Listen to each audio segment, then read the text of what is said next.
वैसे हमारा काम तो आपसे बहुत कई ज़्यादा इजी, हमें तो सिर्फ रिएक्शन करना होता है, लेकिन आपका काम हमसे शायद 4 गुना ज़्यादा मेहनत लगती है। 1969, 89, 79, जब शायद आप भी नहीं थे उस टाइम के आप सॉन्ग लेके आ जाते हो, तो मतलब ये लॉजिक कहाँ से पता चलता है? ये बड़े राज की बात है, लेकिन अब जाहिर है आपने सवाल किया तो मैं इसका जवाब जरूर दूंगा। Hello guys, welcome back to the second episode of sugar with M bros. दोस्तों, हमने बताया था लास्ट एपिसोड में कि हमारे इस शो में मेहमान भी आने वाले हैं। तो आज हमारे साथ एक पाकिस्तानी यूट्यूबर मौजूद है जिन्होंने बॉलीवुड और पाकिस्तान एंटरटेनमेंट इंडस्ट्री के सीक्रेट्स को कई बार अनकवर किया है। तो चलिए मिलते हैं उनसे, जिनका नाम है सुमेर चौधरी फ्रॉम सभी सुमेर यूट्यूब चैनल। हाँ जी, कैसे हैं आप? ठीक हैं? खैरियत से हैं? अल्हम्दुलिल्लाह, हम बिल्कुल ठीक है। आप कैसे हैं? अल्हम्दुलिल्लाह, मैं भी बिल्कुल ठीक हूँ। मुझे बड़ी खुशी हो रही है कि आज जो है दूसरी बार मैं इंडिया में एक कोलैबोरेशन कर रहा हूँ आपके साथ। ये हमारा भी पाकिस्तानी यूट्यूबर के साथ फर्स्ट टाइम कोलैबोरेशन है। अच्छा, तो सुमेर भाई, आप बताइए, आप कहाँ से हैं पाकिस्तान में, किस शहर से? वैसे तो मैं रहता हूँ पिंडी में, लेकिन अगर आपको रावलपिंडी का अंदाजा नहीं है तो मैं आपको बताता चलूँ कि पाकिस्तान में इस्लामाबाद तो आपने सुना होगा, कैपिटल है। और यहाँ पर ना जुड़वा शहर है, रावलपिंडी और इस्लामाबाद। तो मैं पिंडी में रहता हूँ। पिंडी के बारे में भी हमने वैसे काफ़ी कुछ सुना है। वहाँ से रावलपिंडी एक्सप्रेस है भाई, उन्होंने ही वर्ल्ड फेमस कर दिया है पिंडी को पहले ही। बिल्कुल। और आपको पता है कि पिंडी बॉयज तो पूरे पाकिस्तान में क्या पूरी दुनिया में मशहूर हैं। वो आपने बाइक व्हीलिंग और शुएब अख्तर, बहुत सारी ऐसी प्रोडक्ट्स हैं पिंडी की जो आप सब ने देखी होंगी, उस पर रिएक्शन भी किया होगा।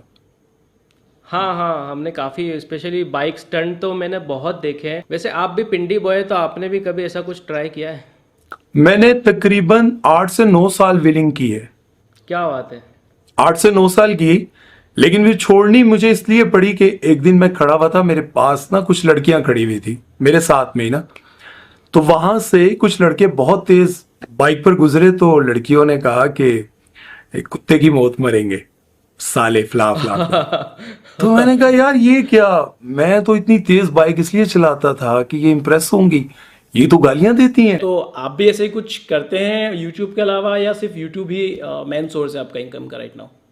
अब तो मेरा यूट्यूब ही, मतलब मैं यूट्यूब ही करता हूँ। सोशल मीडिया, मतलब जितने भी मीडियम्स हैं सब पर काम कर रहा होता हूँ।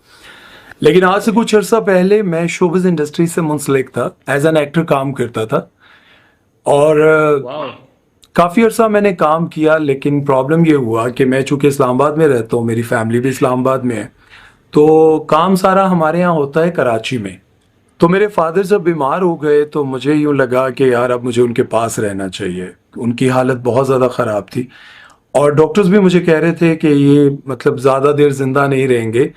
लेकिन जब मैंने उनके साथ टाइम स्पेंड करना शुरू किया, मेरा कैरियर तो वो ख़त्म हो चुका था चूँकि मैं शोबिज़ छोड़ चुका था।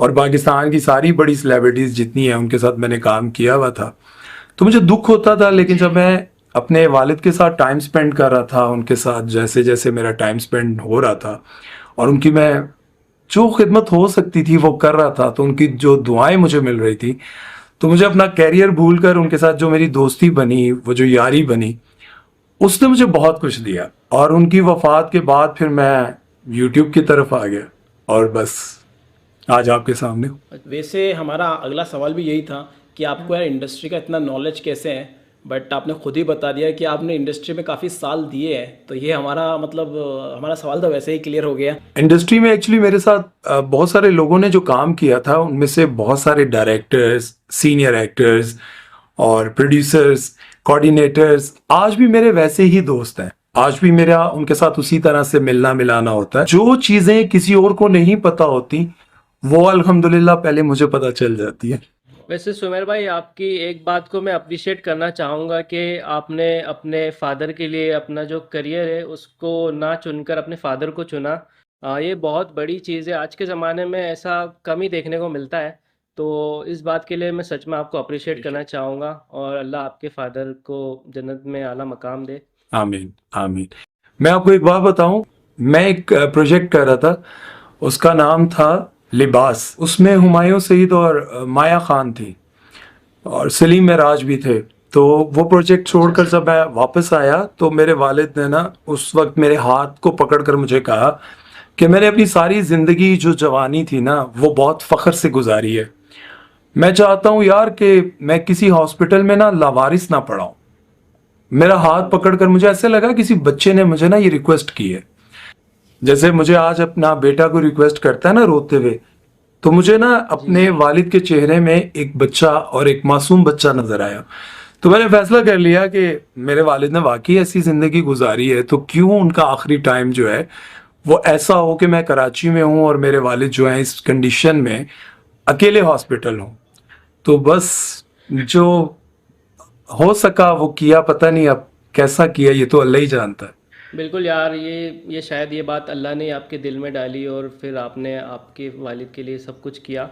और सच में अब हम खुद वालिद बन गए, आप भी वालिद बन गए, मैं भी वालिद बन गया हूँ।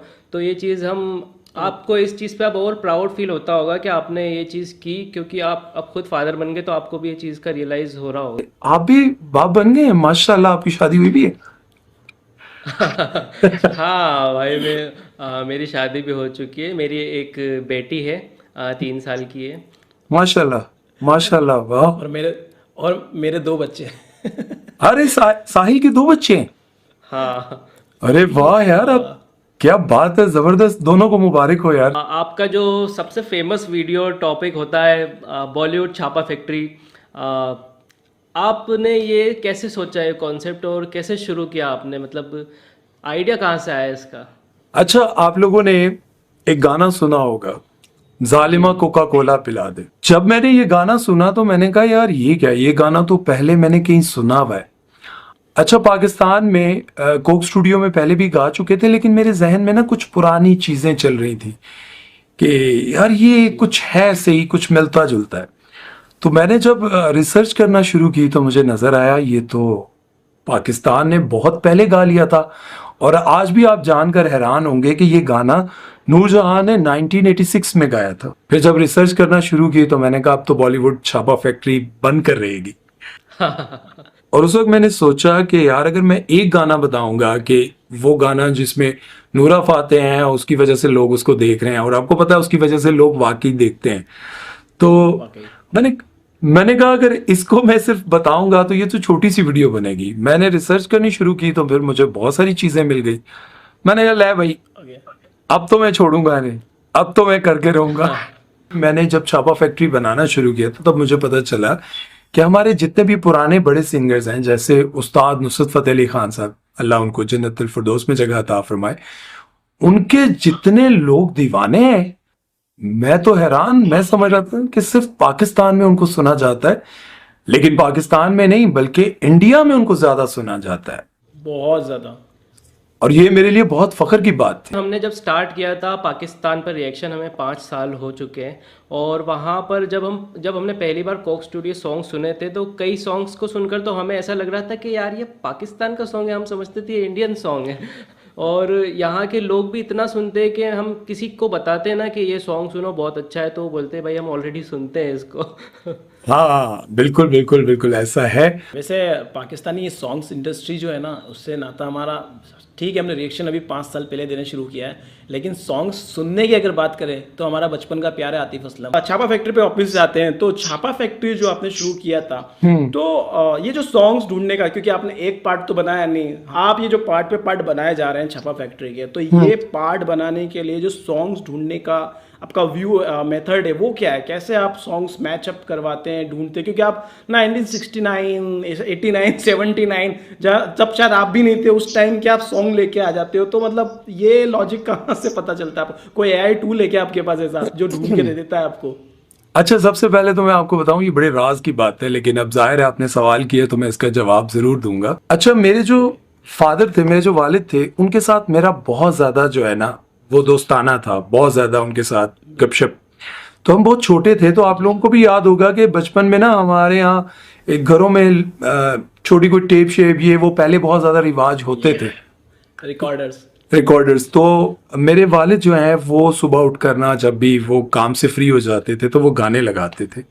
अब वो जो बहुत पुराने गाने होते थे हमने बचपन में सुने, और बचपन की कुछ चीजें जो है वो आपके दिमाग में नक्श हो जाती हैं। अब जाहिर है वो 1966, 1972 उस वक्त तो मुझे मैं पैदा भी नहीं हुआ था, तो मुझे कैसे पता होता कि कौन सा गाना किसने गाया था। लेकिन जब मैंने ये रिसर्च करना शुरू की तो फिर ऐसी रिसर्च मेरी शुरू हुई।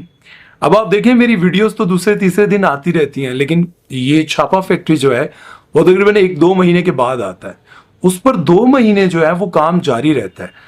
कोई भी हम गाना सुनते हैं, फिर उसके साथ दूसरा सुनते हैं, मैच करते हैं, ये इसके साथ धुन मिल रही है, इसकी शायरी मिल रही है, अच्छा ये तो पूरे का पूरा गाना मिल रहा है।